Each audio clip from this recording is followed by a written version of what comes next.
Welcome to Still Plays Galaxy of Heroes. We are back with a talk video, and Morgan Elsbeth is on the way. We get the first of the Balin Skull epic confrontation characters. Typical stuff here, insights and tips, breakdown analysis of the kit. We're going to look at the gear requirements, she's in game now, and look a little bit briefly at the synergies. Morgan Elsbeth joins the holotables as a dark side Nightsister tank character. With her synergies and attributes, we'll try and do this quickly. Synergizes with foresight and stealth, helps Acolyte and Spirit do big damage, provides survivability with health and protection mechanics around that foresight and stealth, reactive taunt to the allies gaining stealth, and health and protection recovery whenever an ally gains stealth or foresight. So just big Spirit and Acolyte synergy, and provides offense increases when taunting, or a Nightsister ally who has foresight and crit damage to the stealthed Nightsisters. With Morgan's kit, we are starting with the unique ability. It's the most important, and all that follows with the basic and the specials are going to cascade from here. So the unique, preordained destiny, this is a Zeta ability. At the battle start, all Nightsister allies gain 10% crit chance defense max health, 30% tenacity, and 50% max protection. This is going to give a foundation to all of the forthcoming mechanics. Whenever another Nightsister ally stealths, so Acolyte, they gain 15% crit damage for a turn, Morgan gains taunt for a turn, and all Nightsisters recover 25% health. So here's our first taunt mechanic. It's tied to the stealth with a recovery and a damage boost. So Acolyte is going to gain stealth after using her basic, and that's going to set her up to use her special. And at relics, that could mean some potentially huge damage. Whenever a Nightsister ally gains foresight, which means spirit, they gain 20% offense for a turn, and all Nightsister allies recover 25% protection. Spirit is going to be getting foresight after every turn, so it will be free to do some big attacks as well, and we're going to get a nice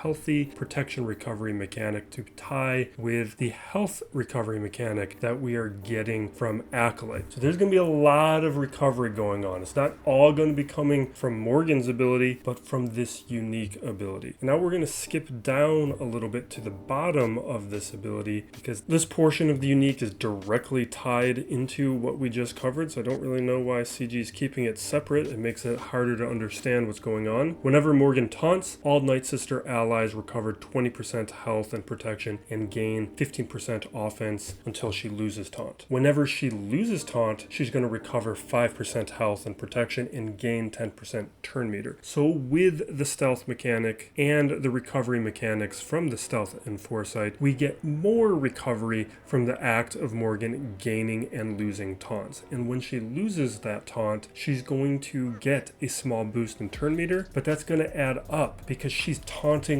all of the time. It's going to be important to probably land shocks, healing immunities, and buff immunities onto Morgan Elsbeth, and that is part of the reason why Talia is going to have some value on this squad. Next, we return to where we left off. Whenever a Nightsister ally critically hits an enemy, inflict defense down for a turn, and that can't be resisted. This is the critical mechanic of the unique in this entire kit, and why we've begun with the unique ability, so file this away. But what we need to remember here in addition is that no other Nightsister can inflict defense down. We are relying entirely on Morgan Elsbeth. Next couple paragraphs, the first time each other Nightsister ally falls below 20% health, they gain foresight and stealth for 2 turns. Morgan gains 20% defense until the encounter end, and they and Morgan recover 30% health protection and gain 30% turn meter. And whenever Morgan is defeated, AoE inflict enemies with health down that can't be dispelled, evaded, or resisted, and all Nightsister allies are going to recover 100% health protection and gain 5% crit avoidance and defense, plus an additional 10% crit avoidance and defense per relic level on Morgan until the encounter ends. So these two abilities together create mechanics where the squad is getting more resilient and defensive as the battle goes on, which incentivizes taking Morgan out first, and thus her unique ability. But eliminating her creates this moment of vulnerability after she's eliminated that as players we need to consider. So particularly if our squad is weak at the moment that we can strike, we might need to second guess that depending on which squads that we are using.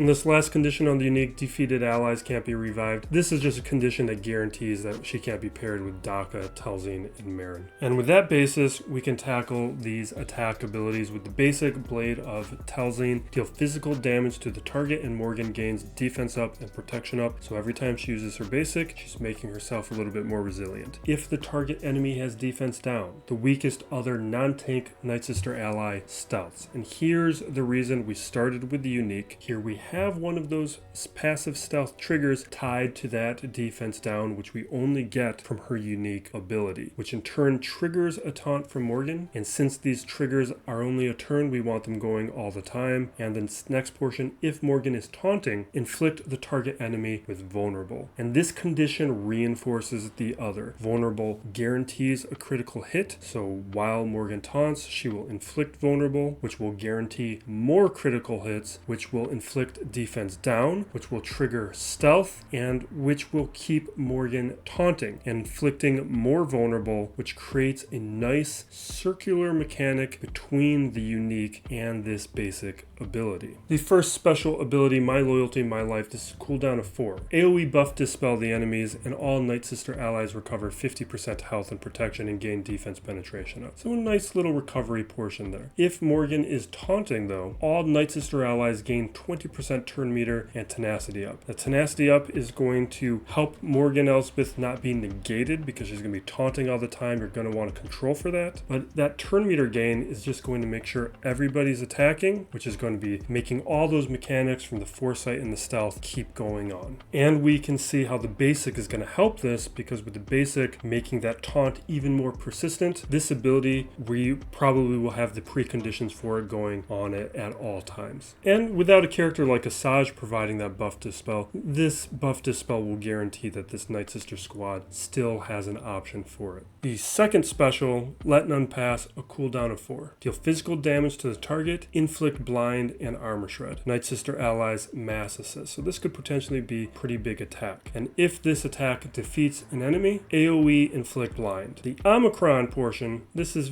interesting to me. What we've got going on here is Grand Arena Ami, stagger the target, and AoE inflict expose and buff immunity. If the target enemy has defense down, so that condition from the unique, Nightsister allies deal an additional 5% damage and reduce cooldowns, and all Nightsister allies gain frenzy and protection up. This Omicron's a wait and see Omicron. What this ability is really about is reducing cooldowns, and until we know Great Mother's kit and what her cooldown abilities are, we can't really make a complete judgment here. Based on the mechanics of Spirit and Acolyte and Morgan, I think it's much more important to be focused on what her basic ability does, what Morgan's basic ability does, and Acolyte and Spirit, they're cycling through their abilities quick enough that this Ami I don't think is going to do much until the Great Mother is released. It is solid though, so it's definitely one I'm considering, but I think we are going to revisit this once we get that next kit. In terms of gear, Morgan Elsbeth is pretty average. Gear 8, we got a Chirotech set, 2 Carbantes. At Gear 9, this is a choke point with 2 sets of Kairos and a stun gun. Not too bad though. Gear 10, no Kairo sets. We do have a Carbante and a stun gun. And then at Gear 11, this is easy, no Kairo sets. Gear 12, this, not that bad. We do have 1 fusion furnace and 2 sets of med packs, but overall, low frequency on that high frequency stuff. And we have the Kairo computer, which is the less common of the two. That makes it overall pretty easy and very average in terms of getting her up to that Gear 11 state. With the synergies, not too much to address here. It's pretty straightforward, but there's a couple things I want to bring up. Telzine is a stand-in for the Great Mother. We got Spirit and Acolyte. Those are definites. That's what CG was saying. And their kits are as tied to Morgan as like a new character like Saw is to a character like Chirrut. She's a booster to these characters. Now with Spirit, it is with the ability Malevolent Spirit, because this is going to be how the foresight functions, but also with that extra 20% offense, this ability Possess, which was already pretty close to a one-shot ability, at least with weaker characters, is going to be extremely dangerous. And it's going to be a reason to relic Spirit up relatively highly. Acolyte, similar deal. On the basic, Acolyte is going to stealth, but on top of that, with that extra crit damage that Acolyte is getting, then right here we are getting both a turn meter gain and and a big hit. And with Morgan, if we use the Grand Arena Omi and this ability itself reducing cooldowns on a finishing blow, we could get into a situation, possibly at high relics, where the Acolyte can be using this ability regularly and often. But it's this last spot that I really want to address. So CG said Talia, and I even made an argument for Talia as we were going through the kit. The best way to counter this, I think, at least for the moment, is controlling for Morgan, and that means debuffs on Morgan. So Talia will help negate that. There is a lot of value there. But other than that, there's not a lot of great synergy. She's just really providing a little bit of a heal and a cleanse. And until we see what Great Mother brings, because it could completely change things, then we need to wait for a little clarity. But Initiate's actually interesting, because Initiate does have a little bit of synergy. Not the most important synergy, but it's worth talking about, because the reflexive thought is she's trash, don't even think about it. But her ability cut down gives an AoE crit chance up, and that could help the squad get going, because we need to be landing those critical hits in order to land defense down. And once we have defense down, that means the basic on Morgan is going to inflict vulnerable, which is going to guarantee that we get crits moving forward. But those first couple turns, maybe we don't land them, and maybe a character like Initiate will help boost the engine. Just something to keep in mind while we wait on Great Mother and see how she is going to be affecting the squad and the synergies. We are going to wrap this one up. I've got a Grand Arena to play, new Datacrons to test out. We will have a new roster video coming tomorrow. That's already been recorded. I just need to update it. It's going to be for the changes I made prior to this Grand Arena. And we got some stuff to wrap up. But thank you for watching. Be excellent to each other, everybody. This is Still Plays Galaxy of Heroes.